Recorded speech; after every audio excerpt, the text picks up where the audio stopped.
দুনিয়ার জীবনকে প্রাধান্য দেয়া যাবে না।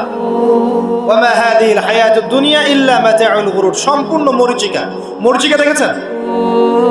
দুনিয়ার জীবন যে কি জিনিস, যারা আল্লাহর পথে পরীক্ষার সম্মুখীন হয়েছে ওরা জানে। মানে কিচ্ছু না, মানে মুহূর্তে আল্লাহ পাক ইহকাল পরকালের ফয়সালা করে ফেলবে। আমরাও বুঝবো, এটা আমরা বুঝবো না এমন নয়। ইয়াং ছেলে রাস্তায় যাচ্ছে, বাইক নিয়ে খুব দাবরানি দিচ্ছে, আছে না?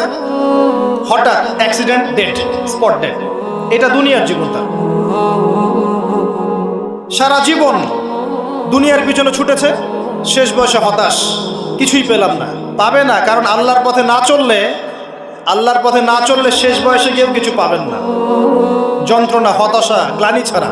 তখন দেখবেন আত্মহত্যা করে শেষ, ডেড। দেখবেন অনেক প্রতাপশালী বাচ্চা বড় বড় লেকচার দিচ্ছে, হঠাৎ রাস্তায় হাঁটতে হাঁটতে ডেড।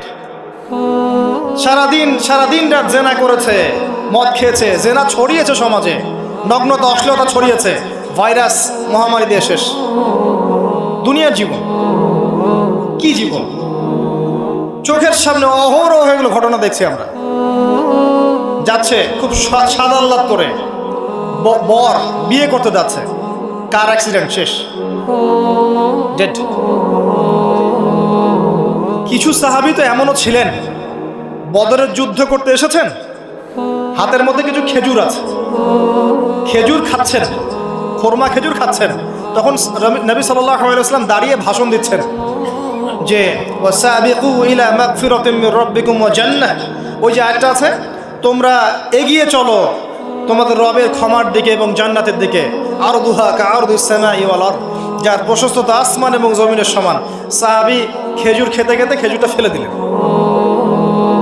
আরেকজন সাহাবী জিজ্ঞাসা করলেন যে খেজুরটা ফেলে দিলেন কেন? তিনি বলছেন এই খেজুরগুলো খেতে অনেক সময় লেগে যাবে। নবী সাল্লাল্লাহু আলাইহি ওয়াসাল্লাম এমন কথা বলেছেন, এটা শোনার পরে আমি আর এক সেকেন্ড নষ্ট করতে যাচ্ছি না। খেজুর ফেলে দিয়ে যুদ্ধে ঝাঁপিয়ে পড়লেন, দেন শহীদ হয়ে জান্নাতে চলে গেলেন। তারাও তো মৃত্যুর স্বাদ গ্রহণ করেছেন, তাই না? সুমাইয়া রাদিয়াল্লাহু আনহা, আবু জাহেল তাকে নির্যাতন করছে, তার লজ্জাস্থানে বর্ষা ঢুকিয়ে দিয়ে, চিন্তা করতে পারেন, লজ্জাস্থানে বর্ষা নিক্ষেপ করে হত্যা করলো। সুমাইয়া রাদিয়াল্লাহু আনহা দেখতে কালো বর্ণের, চেহারা সুন্দর নয়, হয়তোবা আপনার মতো সুন্দর নয়, জান্নাতে এখন হাসছে ইনশাআল্লাহ তাআলা। তার স্বামী ইয়াসের, আবু জাহেল তাকে পিটাতে মেরে ফেললো, সে মারা গেল, শহীদ হয়ে গেল। অনেক ওলামায়ে কেরামকে, ইমাম, মুস্তাহিদ, মুহাদ্দিস দেখবেন সারাটা জীবন এত মেহনত করেছেন দ্বীনের জন্য, বিয়ে শাদী করার সময় পান নাই। এমনও আছেন ইমাম এবং মুহাদ্দিস, জীবন তো তাদেরও ছিল। শুধু সাহাবী কেন, তাবেঈদের দিকে তাকান, তাবেঈন তাকান, আমাদের 4 ইমামের দিকে তাকান। আবু হানিফা রাহিমাহুল্লাহ শেষ বয়সে জেলখানায়, কথিত আছে বিষ প্রয়োগে তাকে হত্যা করা হয়েছে। তার টাকার অভাব ছিল না, তিনি কিন্তু আমার মতো হতদরিদ্র ছিলেন না। আল্লাহ পাক তাকে সম্পদও দিয়েছিলেন, সমস্ত সম্পদ বিলিয়ে দিয়েছেন দ্বীনের জন্য। ইমাম শাফিঈ রাহিমাহুল্লাহ, তার দিকে তাকান। আহমদ বিন হাম্বল রাহিমাহুল্লাহ, তার দিকে তাকান। তাকে পিটানো হচ্ছে আর বাগদাদের রাস্তায় ঘোরানো হচ্ছে, কারণ সমাজের মানুষ ফতোয়া দিয়েছে একটা, তিনি ফতোয়া দিচ্ছেন আরেকটা। ওই যে হিল্লা প্রথা আর ঠিকা বিবাহ নিয়ে আর কি।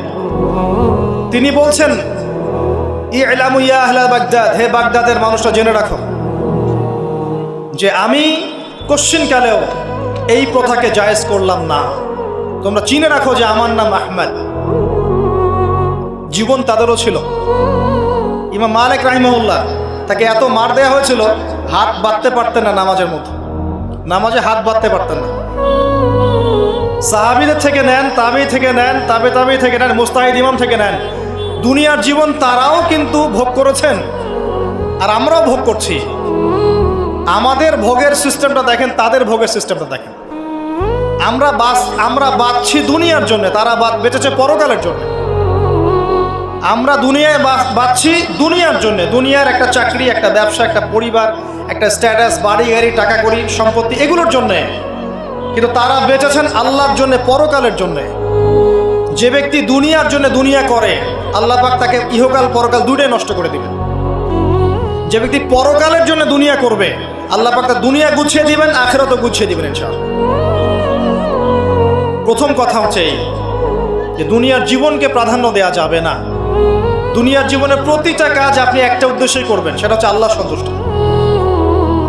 বিয়ে শাদী করেছি কেন? আল্লাহর জন্যে।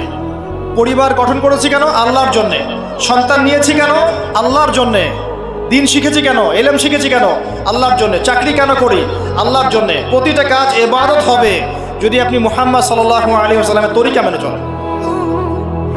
ওয়া মা খালাকতুল জিন্না ওয়াল ইনসা ইল্লা লিয়াবুদুন, শুধুমাত্র ইবাদত করার জন্যই আল্লাহ পাক জিন এবং মানুষ জাতিকে সৃষ্টি করেছেন। আপনাকে আল্লাহ পাক এই হায়াতটা দিয়েছেন। এখন বাকি সময়টা চিন্তা করেন, আগামী 30-40 বছর কিভাবে কাটাতে চান? দুনিয়ার জন্য বাঁচবেন না আল্লাহর জন্য বাঁচবেন? যদি আল্লাহর জন্য বাঁচতে চান, সর্বশেষ হেদায়েত আল কোরআন এবং সর্বশেষ নবী মুহাম্মদ সাল্লাল্লাহু আলাইহি ওয়াসাল্লাম, এর বাইরে কিচ্ছু নাই ভাই। সারা দুনিয়ার মানুষ মিলে যদি বলে যে কোরআন সুন্নাহর মধ্যে আছে সুদ হারাম, কিন্তু সুদ হালাল, হালাল হালাল, কোশ্চিনকালে হালাল হবে না। সারা দুনিয়ার মানুষ একটা মাঠে যদি এসে বলে সুদ হালাল, সুদ ভালো, কোশ্চিনকালে হালাল হয়ে যাবে না, হারামই থেকে যাবে। সারা দুনিয়ার মানুষ যদি বলে পর্দা করার দরকার নাই, এটা সেকেলে সেকেলে সেকেলে, এটা সেকেলে হয়ে যাবে না, এটা ফরজ থেকে যাবে। কিচ্ছু নাই কোরআন সুন্নাহর বাইরে, কিচ্ছু নাই। যা আছে দেখছেন বোগাস, যার কোনো ভিত্তি নাই, মানুষের মন গড়া প্রবৃত্তির অনুসরণ। এখন আপনি যখন কোরআন এবং সুন্নাহর কাছে আসতে চাইবেন, তখন কিন্তু আপনি চতুর্দিক থেকে বাধা পাবেন। এই পথ চলাটা এত সহজ হবে না। হ্যাঁ, কাদের জন্য সহজ হবে? যারা প্রোটেস্ট্যান্ট মুসলিম হবে। কি মুসলিম? প্রোটেস্ট্যান্ট মুসলিম। এটা কেমন? মানে ওটাও ঠিক এটাও ঠিক, সুদ খেলেও হয় না খেলেও হয়, পর্দা করলেও হয় না করলেও হয়, নামাজ পড়লেও হয়, মাঝে মাঝে ছাড়লেও হয়, যাকাত দিলেও হয় না দিলেও হয়। মডারেট প্রোটেস্ট্যান্ট মানে কোরআন সুন্নাহ যা আছে এগুলো খুব কঠিন মনে হয়, এটা মৌলবাদী মৌলবাদী মনে হয়, এগুলো মানলে তো এই যুগে চলা যায় না, এগুলো ওই যুগের জন্যে, এরকম ভর্সনে যারা চিন্তা করবে তাদেরকে কষ্ট পেতে হবে না। তারা দেখবেন কষ্ট না করেই দুনিয়ার জীবন কাটিয়ে দিচ্ছে, ওদের কোনো বাধা বিপত্তি আসবে না। আপনি যখন কোরআন সুন্নাহকে আঁকড়ে থাকবেন, কেমন করে আঁকড়ে থাকবেন? মারির দাঁত দিয়ে কামড়ে থাকবেন, নবীজি বলেছেন। মারির দাঁত দিয়ে কামড়াতে বলেছেন, সামনের দাঁত দিয়ে কামড়ালে ছটকে যাবে, টান দিলে ছিঁড়ে যাবে। মারির দাঁতে কামড় দিলে, টান দিলে সহজে ছিঁড়বে না। এভাবে থাকলে আপনার বাধা আসবে। এখন আপনার সামনে দেখবেন আপনি কিছু ফিতনা এবং কিছু সলিউশন। আপনি নিয়াত করেছেন যে আপনার যে গুনাহগুলো হয়েছে এগুলো থেকে আপনি তওবা করবেন ইনশাআল্লাহ। আগামী দিনগুলো আপনি কোরআন এবং সুন্নাহ অনুসারে চলবেন। এই কথার সাথে একমত আছেন তো? এখন চলতে গিয়ে দেখবেন যে আপনি কিছু স্পষ্ট বিষয় দেখতে পারবেন যেগুলোর সাথে আসলে কোরআন সুন্নাহর খুব একটা মিল পাওয়া যাবে না। আপনি দেখবেন স্পষ্ট শিরক করছে মুসলিমরা, আপনি দেখবেন স্পষ্ট বেদাত করছে, আপনি দেখবেন হারাম খাচ্ছে। মুসলিম যুবকরা মাদক, পর্নোগ্রাফি, জেনা, ফ্রি মিক্সিং, আপনার জুয়া, ক্যাসিনো, এই যে আপনার টিকটক প্রজন্ম, এগুলো নিয়ে ব্যস্ত আছে। আপনি স্পষ্ট দেখবেন মেয়েরা বেহায়ের মতো ঘুরে বেড়াচ্ছে। আপনি স্পষ্ট দেখবেন যে আপনি হালালে থাকলে চাকরি পাচ্ছেন না। আপনি স্পষ্ট দেখবেন পরিবারের লোকজন কথা শোনে না। আপনি এমনও দেখবেন ওলামায়ে কেরামের মাঝে ঐক্য নাই, এমন দেখবেন।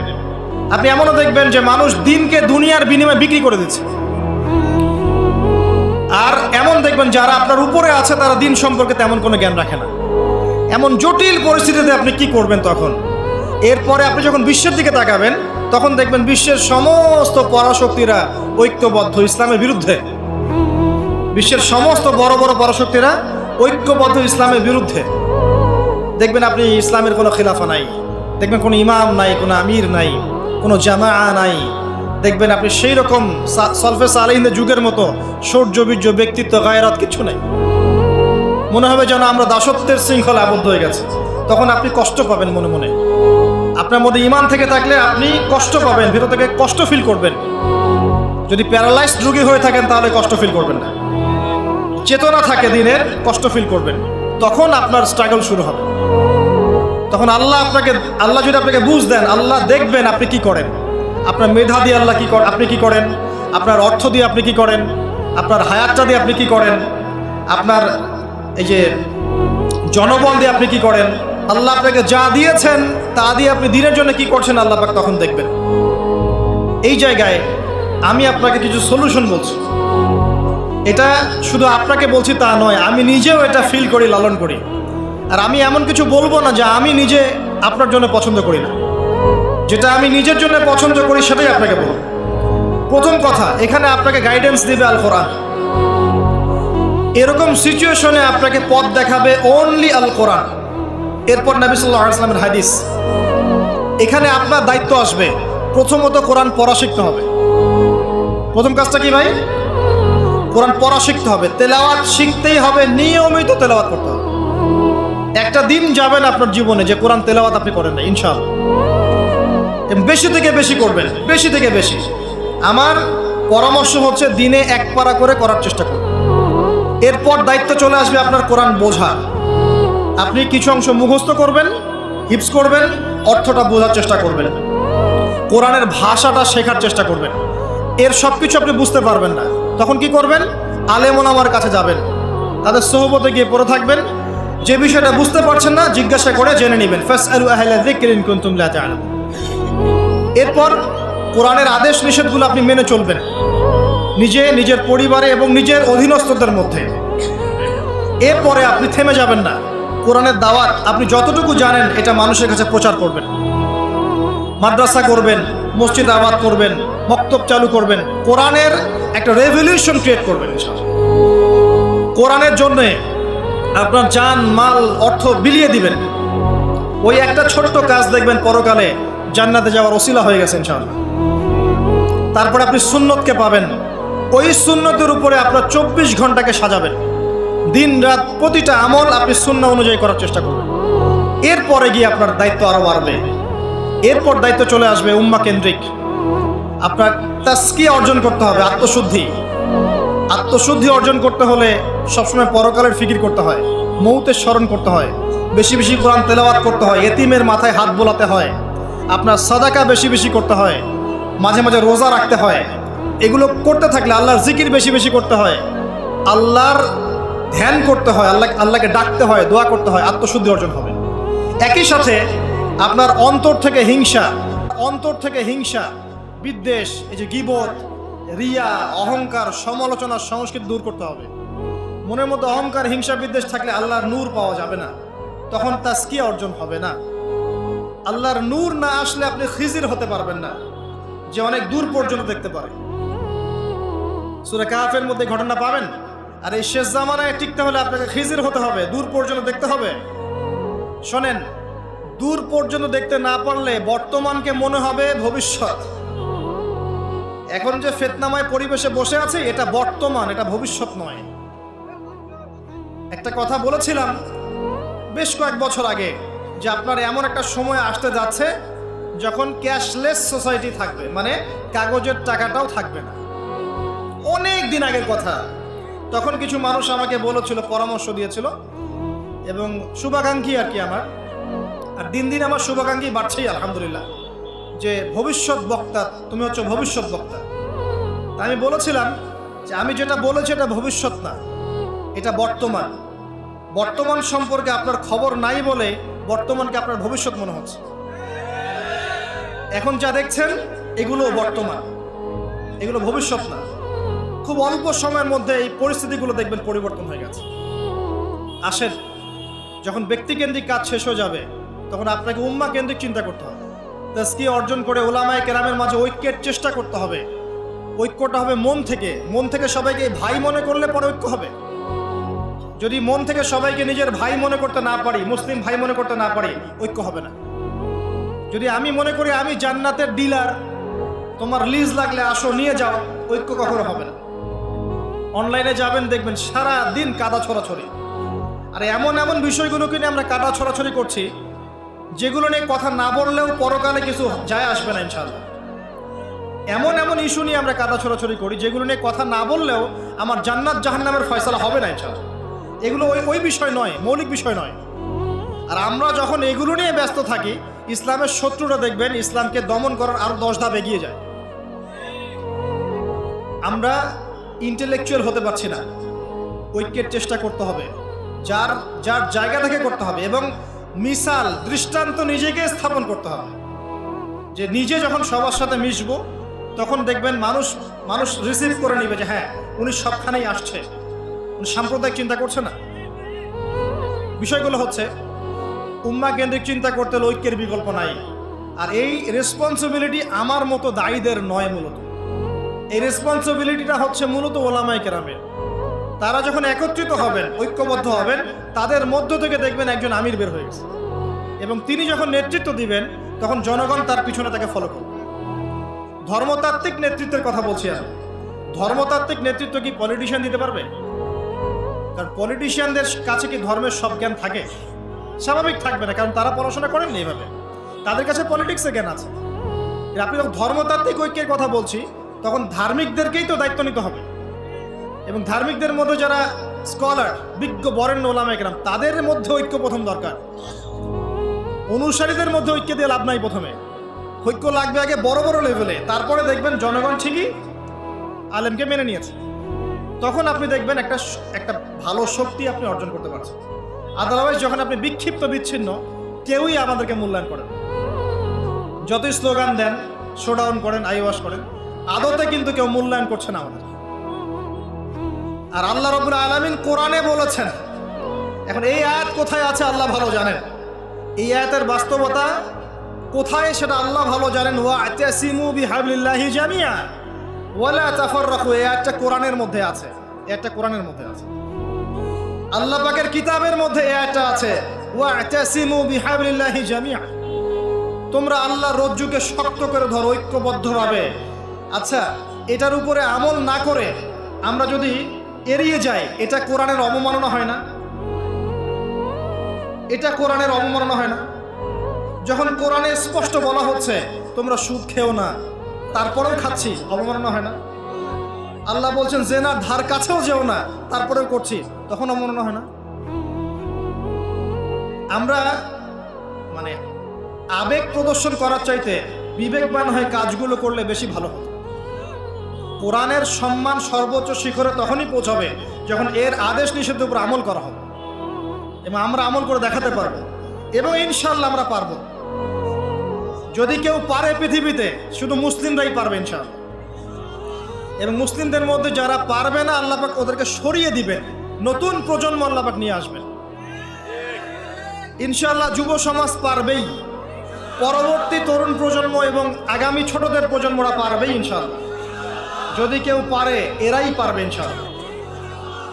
ইনশাআল্লাহ দেখবেন আমাদের মতো মানুষদেরকে দিয়ে যদি কাজ না হয়, আল্লাহ পাক আমাদেরকে সরিয়ে দিবেন, দিয়ে এমন এমন মানুষ আল্লাহ পাক তৈরি করবেন যারা এই চেয়ারগুলোতে বসে কোরআন সুন্নাহকে হাতে নিয়ে বিশ্বকে নেতৃত্ব দেবে ইনশাআল্লাহ। আসবে এক সময়, অপেক্ষা করতে থাকেন, কারণ আমরা আখিরুজ্জামানের হাদিসগুলো সম্পর্কে জানি। একটা সময় চলছে মুসলিমদের ডমিনেশনের সময়, এরপর একটা সময় আসবে যখন মুসলিমরাই এই বিশ্বকে নেতৃত্ব দেবে ইনশাআল্লাহ। ইসলামই হবে এই বিশ্বের একমাত্র সুপার পাওয়ার। আল্লাহ রাব্বুল আলামিন ওই জেরুজালেম থেকেই আরও একবার কিয়ামতের আগে পুরো বিশ্বে ইসলামিক খেলাফা বাস্তবায়ন করবেনই ইনশাআল্লাহ। এটা প্র্যাকটিক্যালি আপনার আমার কিছু কাজ আছে, ইলম অর্জন করা আমাদের কাজ। আমাদের এত বড় বড় কাজ নাই, আমাদের যতটুকু সামর্থ্য এতটুকু কাজ আছে। আমাদের কাজ আগে ইলম অর্জন করা, আমাদের কাজ জানা অনুযায়ী আমল করা, উলামায়ে কেরামের সাথে সম্পর্ক রাখা, মাদ্রাসার সাথে সম্পর্ক রাখা, জ্ঞানের চর্চা করা, হালাকাগুলো বাড়ানো, ইমানের চর্চা করা। আমাদের কাজ পরিবারগুলোকে সংশোধন করা। যদি কথা না শোনে ছেড়ে দেন, একক পরিবার গঠন করেন। বুঝাতে বুঝাতে যদি দেখেন যে আপনার পরিবার লুতের স্ত্রীর মতো হয়ে গেছে, বা নূহ আলাইহিস সালামের স্ত্রীর মতো হয়ে গেছে, তার ছেলের মতো কথা শোনে না, ছেড়ে দেন, আপনি আলাদা থাকেন। তাও ইমানের সাথে আপোষ করেন না। আসহাবুল কাহফ সমাজ, পরিবার সব ছেড়ে দিয়ে চলে গেছে, চলে যায় না? সব ছেড়ে দিয়ে চলে গেছে। যখন কেউ কথা শোনে না, একাই থাকতে হয় আল্লাহর রজ্জুকে ধরে। আল্লাহ পাক ইব্রাহিম আলাইহিস সালামকে বলেছেন তুমি একাই একটা উম্মাহ, ইব্রাহিম তুমি একাই একটা উম্মাহ। তো আমাদের কিছু কাজ আছে ভাই, ইমানের চর্চা করা, ইলম অর্জন করা, ওলামায়ে কেরামের সোহবতে যাওয়া, তাজকিয়া, আত্মশুদ্ধি অর্জন করা, অন্তরে আল্লাহর নূর পাওয়ার চেষ্টা করা, বেশি থেকে বেশি ইবাদত করতে থাকা, সময়কে মূল্যায়ন করা, সময়কে মূল্যায়ন করা, জীবনটা গুছিয়ে নেওয়া। কারণ আমি এখানে থাকতে আসিনি, আমি আপনি এখানে থাকতে আসিনি। আজকে থেকে 50 বছর পরে, 100 বছর পরে এখানকার একটা মানুষও বেঁচে থাকবে না। এখানে আমরা বসে আছি যারা, কেউ থাকবে না, এই বিশ্বের কোনো নেতা থাকবে না। আজকে থেকে 100 বছর পরে এই ন্যাটো, জাতিসংঘ, হাবিজাবি কিচ্ছু থাকবে না। আপনি বিশ্বের যত পরাশক্তি দেখছেন এগুলো কিচ্ছু থাকবে না ইনশাআল্লাহ। এই পৃথিবীর যে মানুষগুলো এখন বেঁচে আছে 100 বছর পর কেউ থাকবে না। এখন মনে হচ্ছে এরাই সব, এগুলো সব না। 100 বছর, জাস্ট 100 বছর। আরে কিয়ামতের মাঠই তো হবে 50,000 বছর। কিয়ামতের মাঠ কত বছর? এই তুলনায় 100 বছর কিছু সময়? আল্লাহর কাছে 100 বছর কোনো সময় না। 100 বছর পর কিচ্ছু থাকবে না, কোনো আমি আপনি কেউ না, আমি আপনি কেউ থাকবো না। তো এই দুনিয়ার জীবনটাকে মূল্যায়ন করেন, গুছিয়ে নেন। আপনি জীবনের প্ল্যান করেন, আগামী 5 বছর আপনি কি করতে চাচ্ছেন, কতটুকু পড়তে চান, কি কি সনদ অর্জন করতে চান, কোন কোন বই আপনার পড়া হয়নি। আগামী 5 বছরের মধ্যে আপনার একটা ভালো জব দরকার, কি জব করবেন আপনি, যেটা করলে আপনি হালাল খেতে পারবেন। কত বছর আপনি বিয়ে করতে যাচ্ছেন এবং বিয়ের পর আপনি কিভাবে সন্তান প্রতিপালন করবেন। যখন আপনার বয়স 50 হবে তখন আপনার ছেলের বয়স কত হতে পারে, প্ল্যান করতে হয় জীবন সম্পর্কে। এবং আমি সেভ করব সম্পত্তি ভবিষ্যতের জন্যে, কিসে সেভ করব? আমি এমন সম্পত্তি যদি সেভ করি, জমাই, যেটার মূল্য সামনে গিয়ে কমে যাবে, তাহলে আমি ঠকবো। যদি আমি এমন সম্পত্তিতে সেভ করি যেগুলোর মূল্য বাড়বে, আমি জিতবো। জীবনকে নিয়ে প্ল্যান করতে হয়। এবং এই সময়টুকুতে আমি দিনের জন্য কি করতে চাই, দিনের জন্য আমি কতটুকু করতে চাই। আমার দ্বারা কি একটা মসজিদ করা সম্ভব না? আমার দ্বারা কি একটা মাদ্রাসা করা সম্ভব না? আমি কি একটা এতিম প্রকল্প করতে পারি না? আমি কি একটা বিধবাদের প্রজেক্ট করতে পারি না? আমি কি একটা মা বোনদেরকে নিয়ে সেলাই মেশিনের কোনো প্রজেক্ট করতে পারি না? আমি কি মানব সেবামূলক কিছু কাজ করতে পারি না? ছোট্ট একটা সামাজিক সংগঠন করতে পারি না? কিছু একটা তো করতে পারি আমি। আল্লাহ পাক কি আমাকে কোনো প্রতিভা দেন নাই? আল্লাহ পাক কি আমাদেরকে কোনো প্রতিভা দেন নাই? একজন আলেম হয়ে আমি কি 100-200 ছাত্র বের করতে পারি না? একটা বড় এমন একটা প্রতিষ্ঠান কি করতে পারি না যেখান থেকে বছরে বছরে মাশাআল্লাহ বিশ্ব বরেণ্য আলেমরা বের হবে? পারি না? কিছু তো পারি। আল্লাহ পাক কিছু তো শক্তি আমাকে দিয়েছেন। আল্লাহ পাক তো বলেননি আমাকে এখন অস্ত্র নিয়ে নামো মাঠে, বলেছেন? আমার তো পরিবেশই নাই। বাংলাদেশের মানুষ 90% মুসলিম বলছি আমরা, দেখবেন 80% নামাজ পড়ে না, দেখবেন 80% কোরআন পড়তে জানে না, যাকাত দেয় না, পর্দা করছে না, যুব সমাজের জীবনের উদ্দেশ্য ঠিক নাই, সারা দিন রাত অপসংস্কৃতি নিয়ে পড়ে আছে। এখন বেসিক কাজগুলো না করে কি আপনি বড় রেজাল্ট পাবেন? কখনো না। এই বেসিক কাজগুলো আমরা করতে পারি। এবং সবচেয়ে বড় একটা কাজ হচ্ছে আমাদের জায়গা থেকে উম্মার মাঝে ফাটল সৃষ্টি না করে ইউনাইটেড করার চেষ্টা করা যায়। আর আমাদের পরবর্তী প্রজন্ম, স্পেশালি এই তরুণদের প্রজন্ম, তরুণীদের আর আমাদের পরের ছেলে মেয়ে যারা আসবে, সোনামণি, এদেরকে আপনি আগামী বিশ্বের জন্য তৈরি করেন। এটা বড় চ্যালেঞ্জ। বড় বড় আলেম তৈরি করেন। দেখেন দিন দিন আলেমদের সংখ্যা কমে যাচ্ছে। আমার মতো নগণ্য মানুষকে যখন এই চেয়ারে বসে কথা বলতে হয়, তখন তো আমি বুঝতে পারছি যে আলেমের সংখ্যার আজকে কি অবস্থা। আমি তো আলেম নই, কথা বলতে হচ্ছে। কিছু মানুষ আমার কথা শুনছে, তার মানে বুঝতে পারছি আলেমদের সংখ্যা কত কম। বড় বড় ওয়ার্ল্ড রিনাউন্ড আলেম তৈরি করতে হবে। ইমাম বুখারীর মতো, আবু হানিফা রাহিমাহুল্লাহর মতো, আহমদ বিন হাম্বলের মতো কে তৈরি করবে? এটা কি আমার পক্ষে করা সম্ভব? একার পক্ষে করা সম্ভব? নিঃসন্দেহে একটা কমিউনিটি দরকার। সবার মাঝে দিনের ফিকির তৈরি করতে হবে যে আমার সবচেয়ে ইম্পর্টেন্ট জিনিস এই পৃথিবীতে আমার দিন, আল্লাহর দিন। এর চেয়ে ইম্পর্টেন্ট কিছু নাই আমার জন্য। সব কিছু পরে, দিন আগে। দিনকে এগিয়ে নিতে হবে, আমাকে চ্যালেঞ্জ গ্রহণ করতে হবে। এরকম চিন্তা ফিকির লালন করলে পরেই তো রেজাল্ট আসবে, নাহলে তো আসবে না। দেখেন, আমরা আমাদের মতো মানুষ যারা আছে, এরা একটা জাতিকে নেতৃত্ব দিতে পারবে না, প্রবলেমসগুলো ধরিয়ে দিতে পারে হয়তো সর্বোচ্চ, সলিউশনে কিছু পথ বলতে পারে, কিন্তু বাস্তবতা হচ্ছে এই যে কাজগুলো জনগণকেই করতে হবে। আর এই যে একদিন আসলাম, একটা কথা বললাম, চলে গেলাম, আদতে কোনো ফলাফল নাই। একদিন আসলাম, একটা মাহফিল করলাম, যেভাবে আসছি এভাবে চলে গেলাম, আদতে কোনো ফলাফল হবে না। যদি হ্যাঁ এই কথাগুলো মানুষের মনের মধ্যে গেঁথে যায় এবং আগামীর পৃথিবীর জন্য তারা প্রস্তুতি গ্রহণ করতে পারে, তখন গিয়ে কথা ফলবে। আসুন আইওয়াশ, শোডাউন এবং আবেগী জাতি না হয়ে আমরা বিবেক দিয়ে চিন্তা করি, উম্মার অবস্থা চিন্তা করি, বৈশ্বিক অবস্থা চিন্তা করি, ভাবি। বারবার একটা কথা বলি আমি, একটা দেশের মধ্যে সরকার, প্রশাসন, জনগণ, আলেমোলামা, যুবক শ্রেণী, মহিলারা, শিশুরা, এরা সবাই একটা দেহের মতো, একটা বডির মতো। এরা সবাই একে অপরের পরিপূরক, একে অপরের ভাই, সবাই মুসলিম। এখানে কেউ কারো শত্রু না। আমরা যদি একে অপরকে শত্রু মনে করে ভুল করব, তখন আমাদের শত্রুরা সুযোগ পেয়ে যাবে। আমরা সবাই একে অপরের পরিপূরক, সবাইকে নিয়ে, দেশকে নিয়ে, জাতিকে নিয়ে, উম্মাকে নিয়ে এগোতে হবে। আল্লাহ পাক আমাদের যুব সমাজকে বোঝার তৌফিক দান করুন, আমিন।